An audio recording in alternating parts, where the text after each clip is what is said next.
Okay, you on? Hi, this is Heather Lester. I'm a landlord tenant mediator with Utah Community Action, and we're doing a series of videos that go along with our tenant toolkit that the Utah Housing Coalition puts out. So, assuming you may have seen that, I'm going to directly, this specific topic right now is actually part of the tenant rights chapter.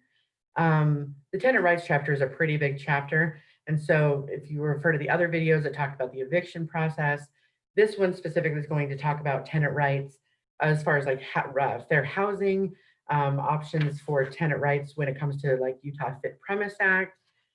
There's going to be I'm going to actually share my screen so you can kind of see exactly what I'm talking about from that.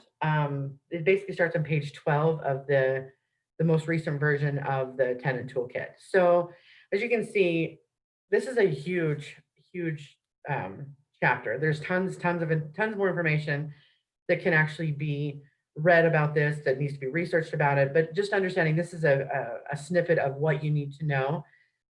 When we teach these tenant rights classes, it does go into this.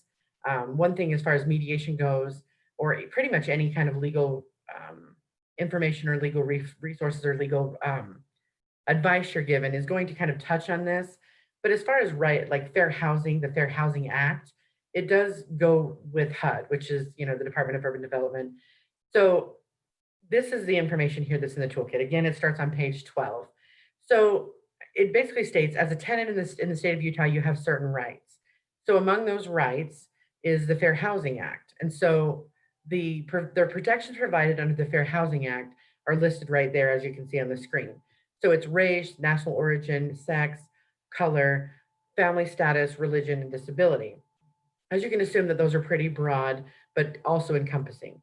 So when it talks about like housing discrimination, it doesn't mean that every eviction notice or every situation where you have a conflict is going to specifically be a fair housing complaint, but at least this specific toolkit gives you the resources, the overall information on how to start that process. If you can read along with me, it says the Utah Fair Housing Act protects individuals from discrimination on sources of income, sexual orientation, and gender identity.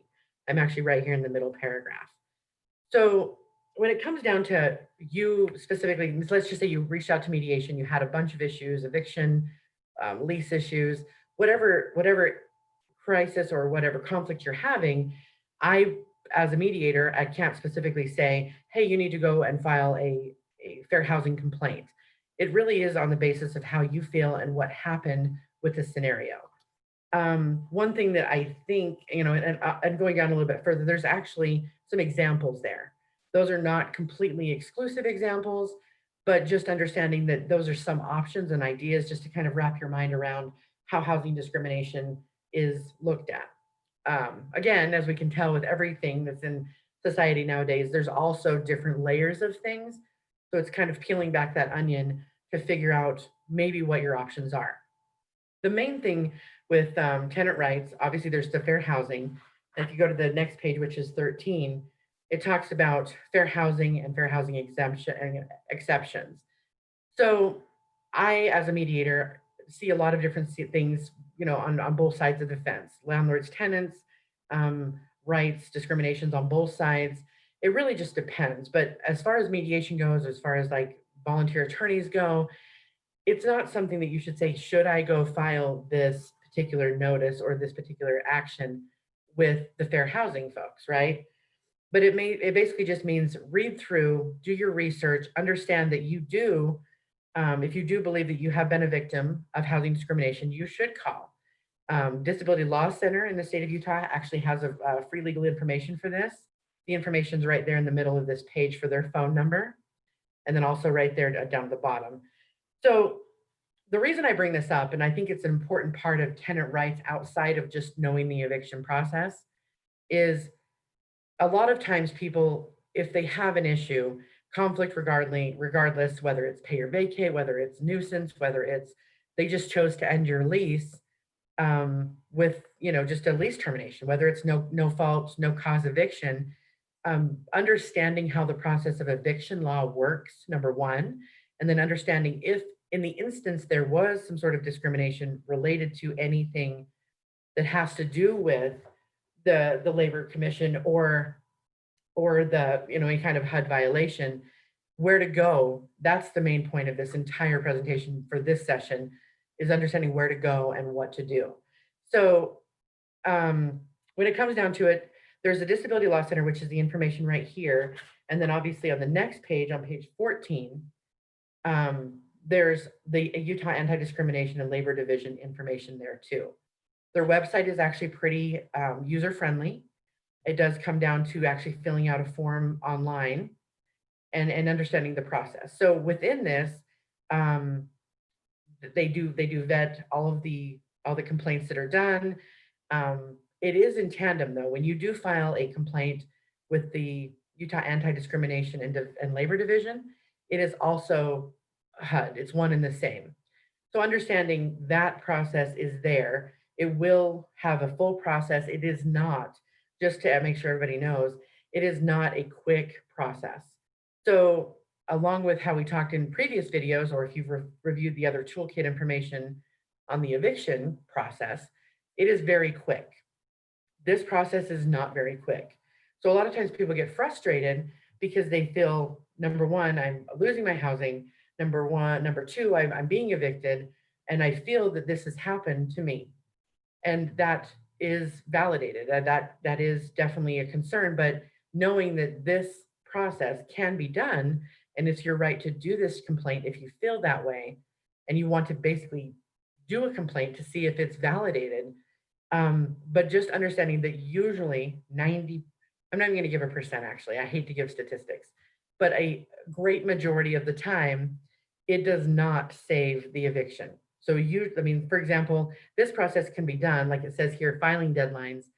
To file a claim with the Utah Anti-Discrimination Labor Division, it can be done within 180 days of the alleged discrimination. So again, that's definitely way past the eviction time. Likelihood of it benefiting you to stay in the unit you're in is almost next to none.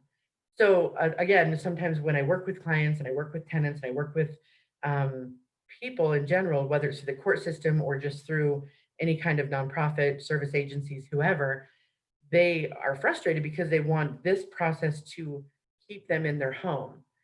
So we have to look at it as two separate animals. There's this process that needs to be done, this process that can be done, but then at the same time, you still have to fight the eviction for whatever the eviction notice was for. So again, it does carry on after the fact, once you could be evicted, just understanding that it is your right to go through this process, to do this complaint. And if you have any questions too, I mean, it is very helpful to call them.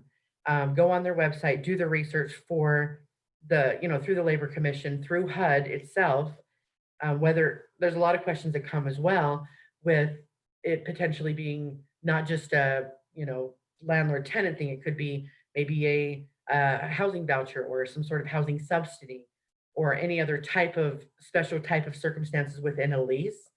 Again, those need to be specifically vetted for your circumstance, because a lot of times not one lease is similar to the next, even though they have guidelines and parameters that go within certain vouchers, that go within certain types of leases, whether it could even be public housing, it could be senior subsidized housing, anything. But just understanding the parameters in your lease, and then also understanding the parameters that go within HUD that governs how the Fair Housing Act works. So anyway, there's some research obviously to be done in the instance that you want to do this, but we wanted with this toolkit to lead you to the right direction, to the right people, to ask those questions so you're not burning a bunch of time and resources. So if you go forward, that's pretty much fair housing. Again, I dabble and I discuss and I give resources and I give information, but at the same time, it's not even up to me to validate, to say, yes, you have a fair housing complaint that's valid, or you have a fair housing situation that you need to complain against. You need to go do this. I cannot and I will not do that, because it's back to a violation of those 7 different areas. And I think that's better held to professionals that do this all the time. So knowing that that's your right, that's kind of where I leave that, if that makes sense.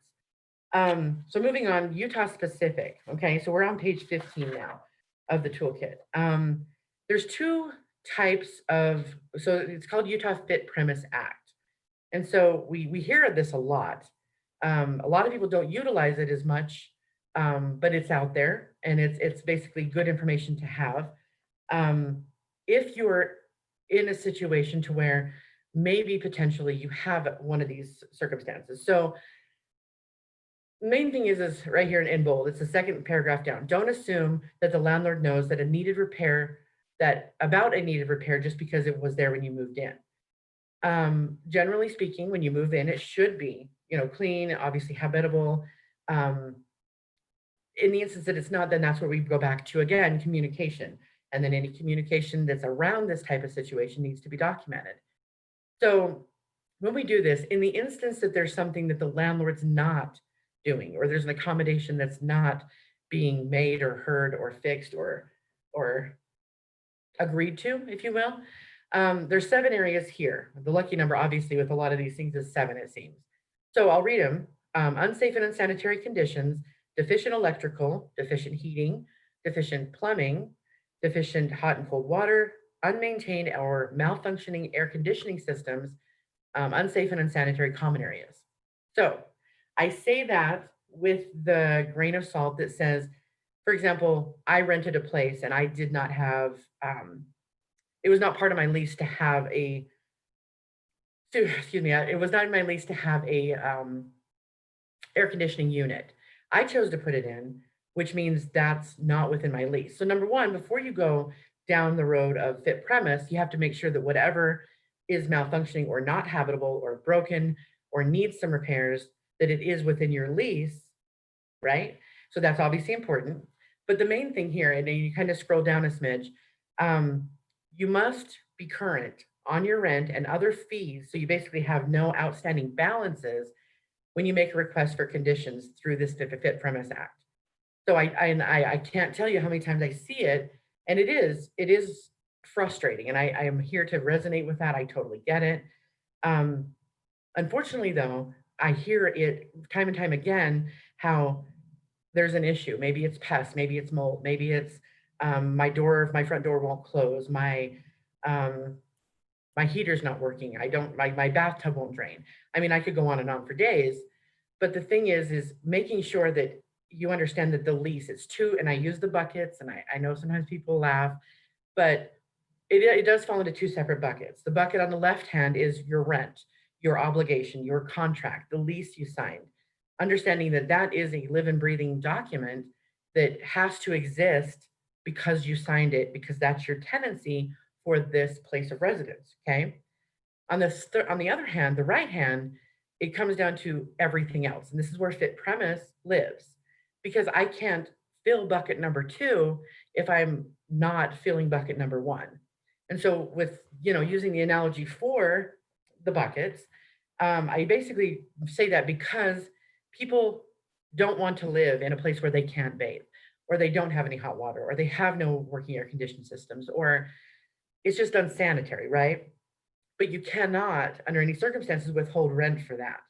Because rent, again, if you think about it, is in bucket number 1. You have to fulfill your contractual obligations before anything happens, okay? Before you withhold rent, before you repair and deduct.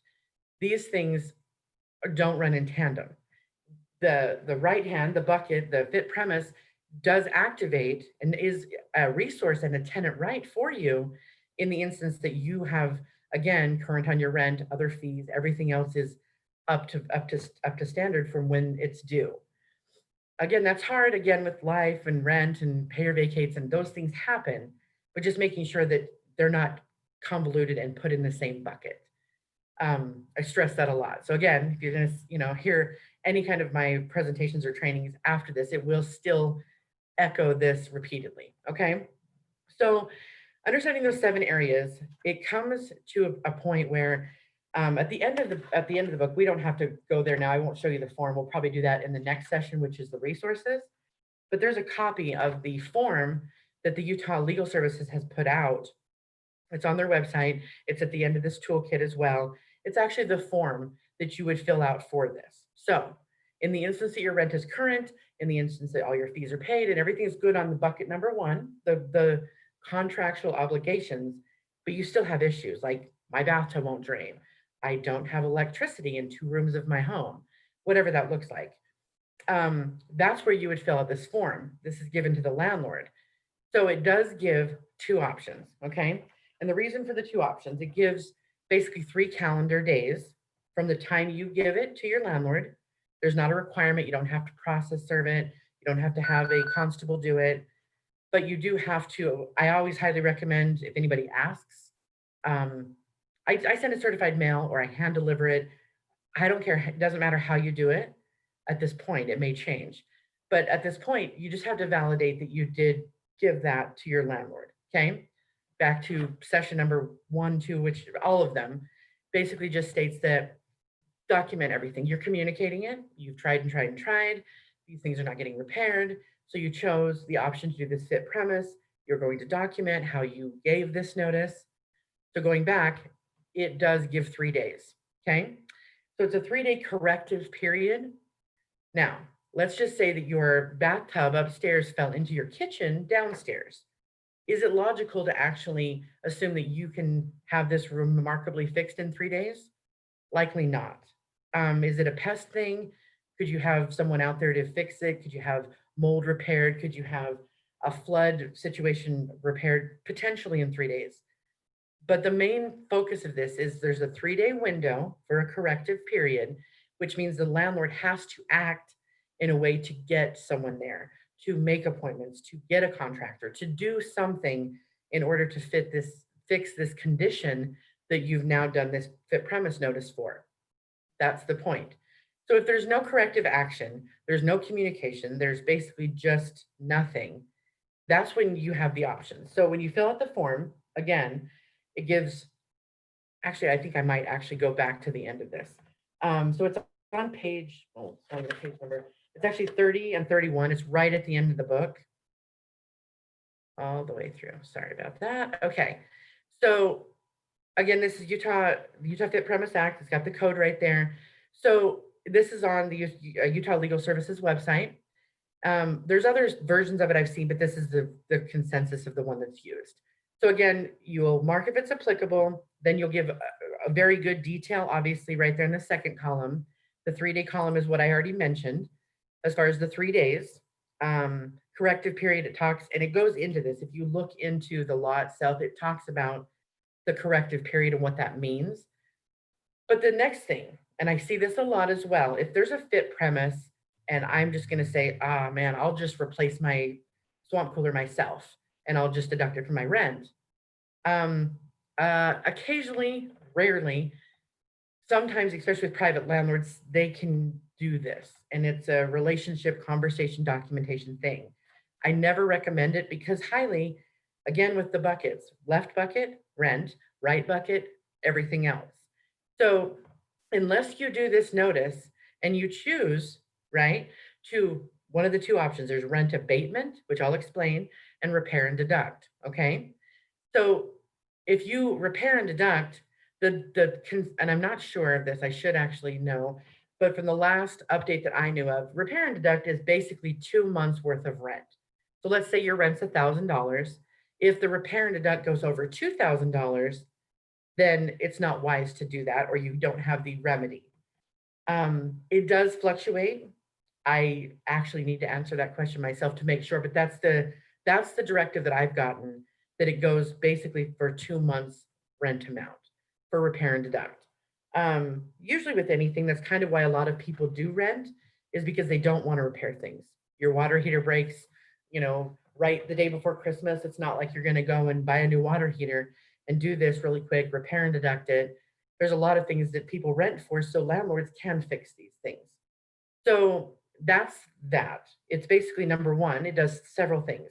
And number 1, this notice gives notice to them that this is something that you're doing, you're noticing them for because you need action on it, hence the corrective period.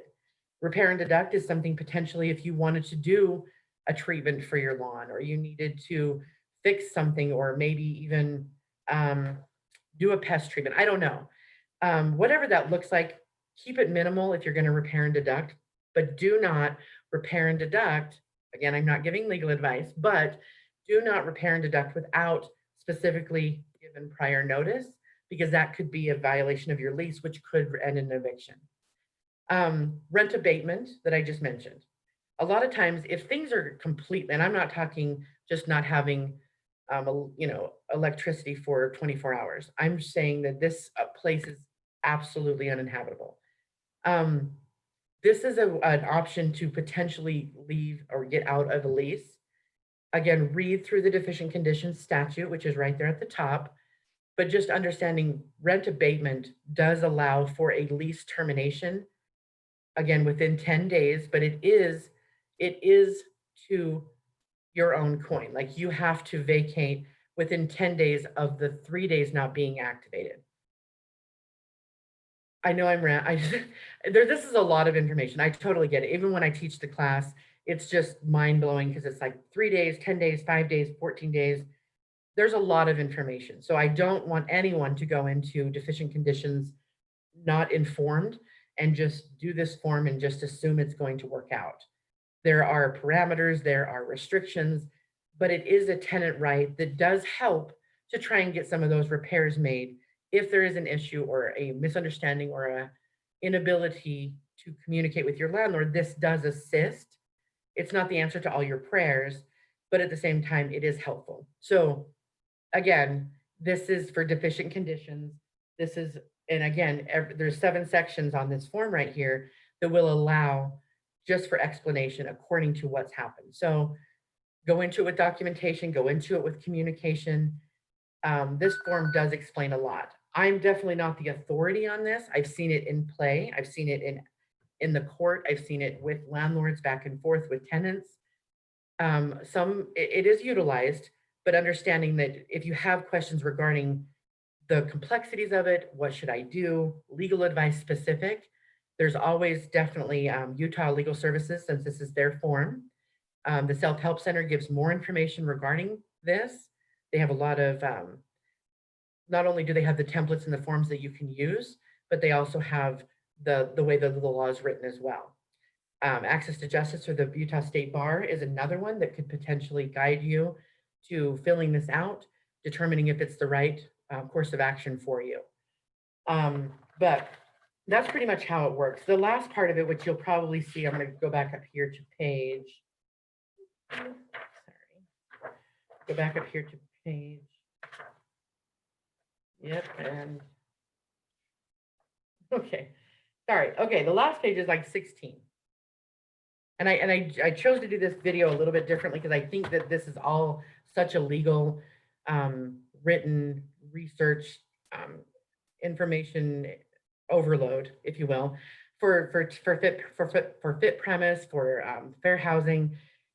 All of these things, especially in this session, this video, do require some research, do require further investigation, do require more information, just to make sure you're protected and you're not just, putting a Band-Aid on a bigger problem. Okay. So the last thing is just right to peaceful enjoyment. It's part of the fit premise. We talked about it a little bit in the first session when we talked about being a successful tenant. This goes into basically just understanding accessibility to your unit, understanding that most leases, sometimes the handwritten 1 or 2 page leases for smaller private landlords don't have a lot of this in there, but the standard is generally 24 hours before entering a rental unit. Understanding that the timeframes need to be given. Always, always, always, the main thing I could end on with this, with fair housing, with fit premise, any of these things that come along with these particular topics, do your research. The main thing you're going to want to always go back to, always centralize back to, is your lease. Your lease is going to have the parameters. It's going to have what you can do. For example, I mentioned pests. If you have a pest issue, there's sometimes where landlords don't prefer, or don't, especially bigger landlords, they don't prefer that you treat the problem yourself, because it could be a building-wide problem. It could be the demographic of where your unit is located. It could be something that they've dealt with ongoing. So giving that benefit of the doubt to the landlord by letting them know, giving them notice that I have a pest issue, I have a bed bug issue, I have a mice problem, whatever it may be, there's usually remedies that the landlord has in place. Sometimes they use their own vendors. Sometimes there's an amount of money as a tenant that you have to pay in accordance to the other half they have to pay for an extermination service. So again, it's very, very detrimental to read your lease, to understand what's in your lease and how that works. Instead of, like I said, just treating it yourself and then expecting compensation throughout from your rent. So read your lease first, obviously understand tenant rights, reach out to resources at any cost just to answer these questions, have someone look at your lease with you. That's pretty much how that works. But understanding that the research is out there and the information's there, but utilizing it is obviously the key to protecting the fact that you don't get evicted, never withholding your rent, and so on and so forth. So I hope that that explained. Again, I gave you page numbers. You've kind of looked at it along with me as I've done this presentation. But if you should have any questions, always you can refer out. Utah Legal Services, again, that's their form. I definitely see these on a regular basis within my own scope. In the instance that I'm not able to assist or give you the information on a legal information as it goes, but reach out and ask questions and try to get their answers before the problem goes on too long and while you're still keeping current with your rental obligation. Again, reach out if you have any questions. Thanks so much.